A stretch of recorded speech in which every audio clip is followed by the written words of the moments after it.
in life, we are very strict in our Torah not to embarrass anybody, right?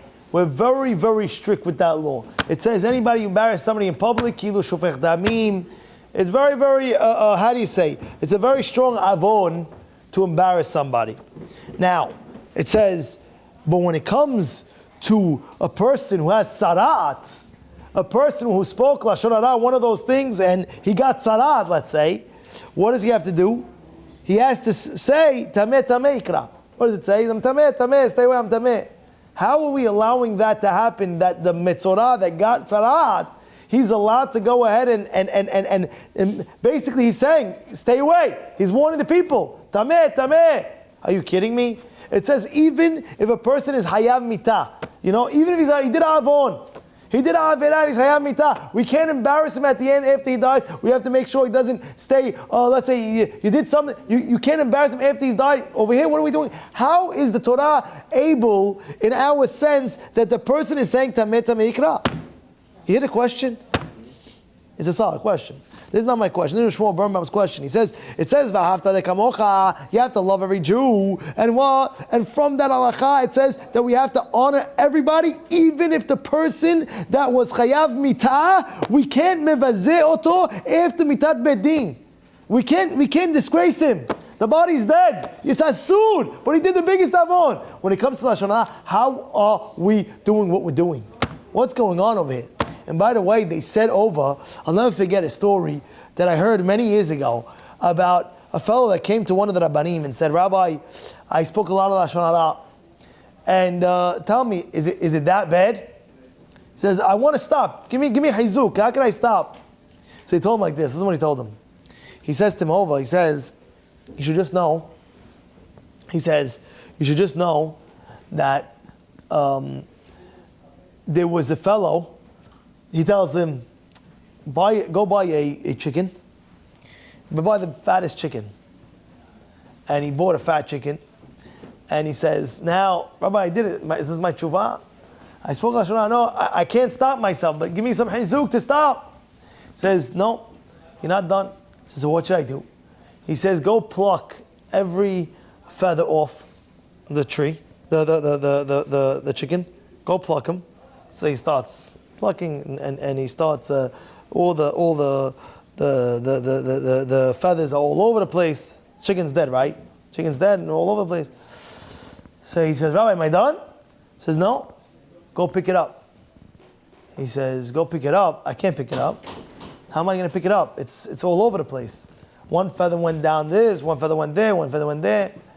He says, when you speak lashon hara, you know how hard that is? How far a person can hurt someone, you don't realize, but if you speak lashon hara about somebody, you could kill his name, that in the entire community, nobody will even, associate with that person. You know that. I'm going to tell you something right now from the Rashash. This is a wild story. I'm going to tell you what happened. How, if a person, I'm going to save it for after the what's it called, after the shiur, I'll tell it to you personally. It's an amazing story. Just remind me after the shiur. I want to continue, and therefore we have to understand the severity of lashon hara. It brings down, the rabbis teach us, shkula lashon hara. Lashon hara is so great. Keneged avodah zara gilu yerot u'shfachat damim. This is Mesech Erechim. It says davar zeh tema meod. How is it possible? Shkula lashon hara keneged lo averot. Amazing. It's an amazing thing. And therefore, we have to understand a little bit about it. And one of the things to understand it is that we take two birds for his tara process. We shecht one, we do shechita on one, and the other one we make him fly away.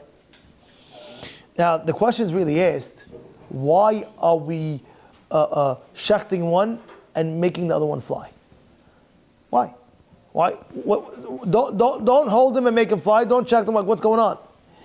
And Rashi explains that what did he do?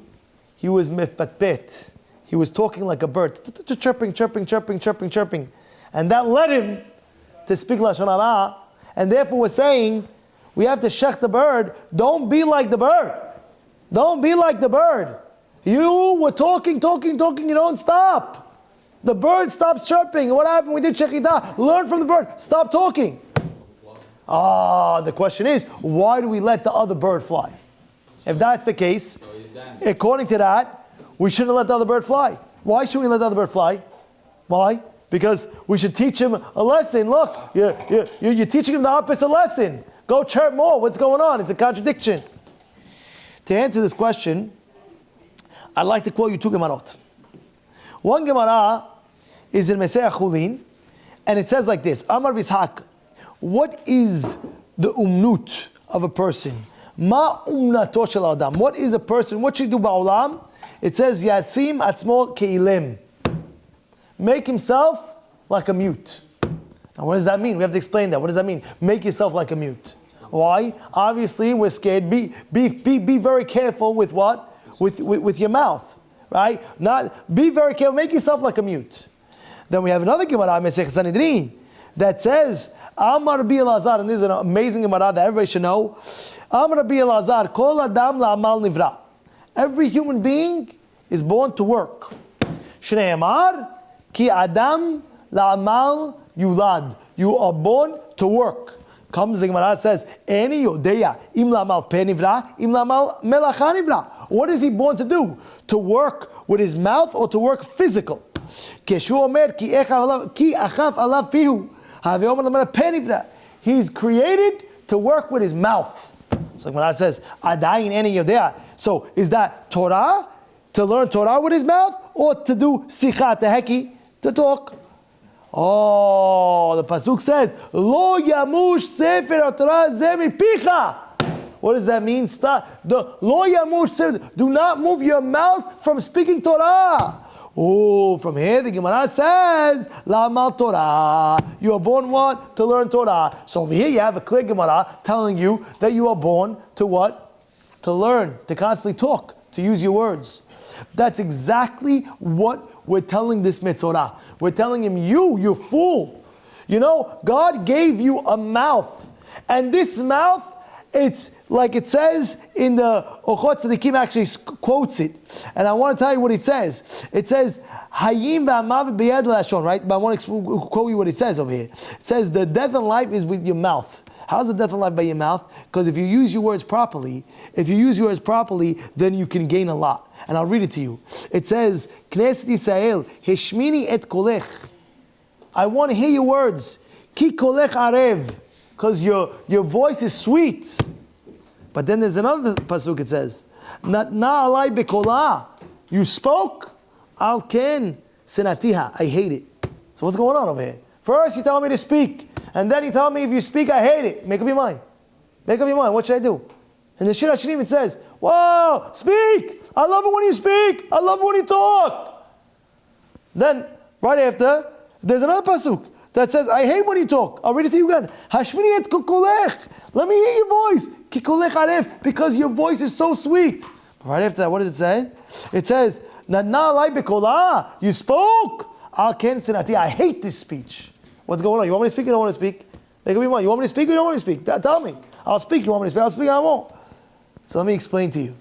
What it means is, like it says, Ma v'hayim biyad lashon ve'ohaveh yochel priyah.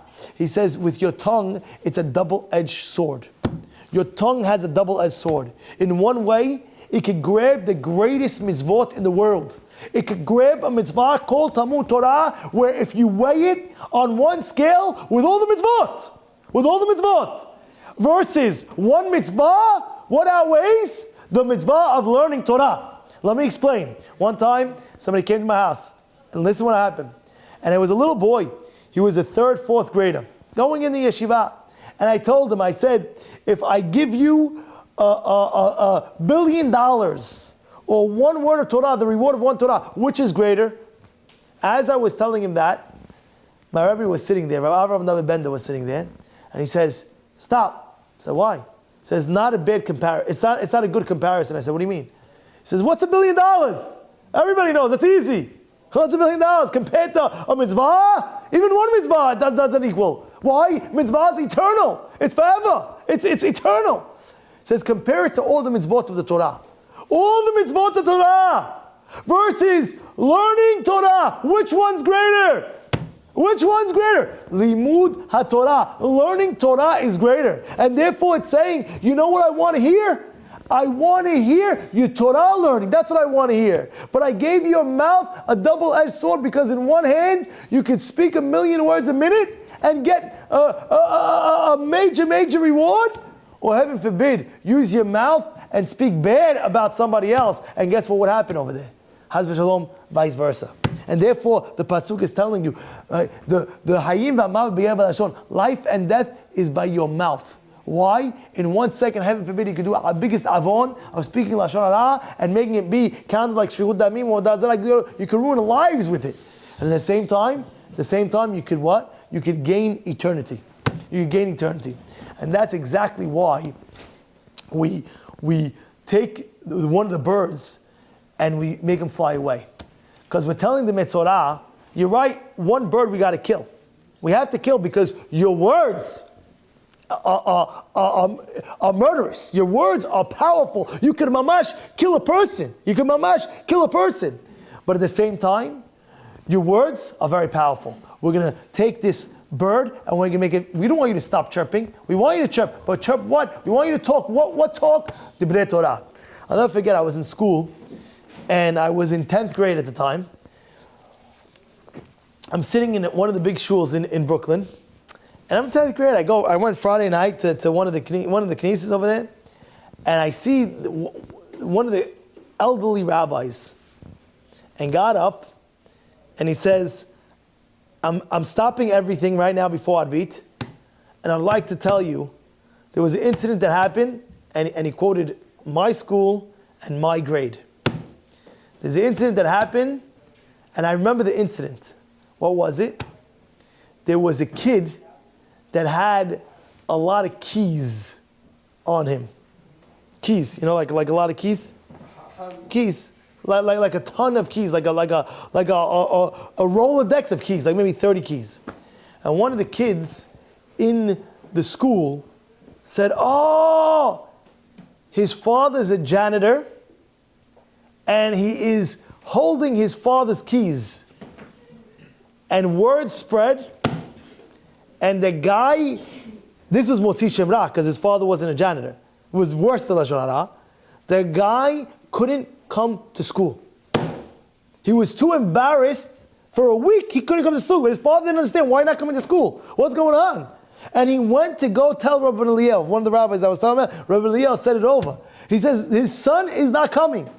And Baruch Hashem, we went a delegate of boys, a few of our boys, of our friends. We went to his house, we spoke to him, we talked to him, we'll cover it up, we'll make sure it never happen again, and this, that. But what's my point? My point is that your mouth is so powerful, you don't realize what it can do. And therefore, we're trying to tell the guy, by the way, you know why we're taking this bird and we're doing shechita on it? Because you're chirping too much. You're hacking balash too much. Enough is enough. When are you going to realize what your mouth is? That's why one of the Gemarot says, make yourself like a mute. Why? Whatever it is, do not speak bad about people. Even if it's true, that is Lashon Hara. Because if it's not true, it's Motzi Shem Ra. But on the other hand, the person might say, oh, you know what? Then I can't speak anything. No, we want you to speak what? Speak the right things. Speak the right things. Speak the right things. And I want to go even further. There's another question that's asked. They say, if you look, who does the Metzora go to find out if it is Metzora or not? Is it leprosy or not? Who does he go to? Who does he go to? The Kohen. Now, 1 second. If you look, there's a lot of laws, right, that we see, and it's not necessarily, why do you have to go to the Kohen? Let's say I know if it's Sarat or not. I know. You know. You can't look up. Okay, how do you find Sarat? Oh, if it has this, that, this whole criteria. So why can't a regular guy see it and call it a day? Why do you have to go to the Kohen? Why? You hear the question? What's Sarat? Sarat is an item where you can see leprosy on the skin, yes or no. So what do you go to the Kohen for? Because the Kohen is going to determine, is it leprosy or is it not leprosy? That's it. So if that's the case, why can't you yourself go and study what's leprosy and what's not leprosy? And you'll tell them. Why do you have to go specifically to Kohen? Why Kohen? So I'll tell you. I'm going to tell you two answers. Really, it's the same, but you'll hear it.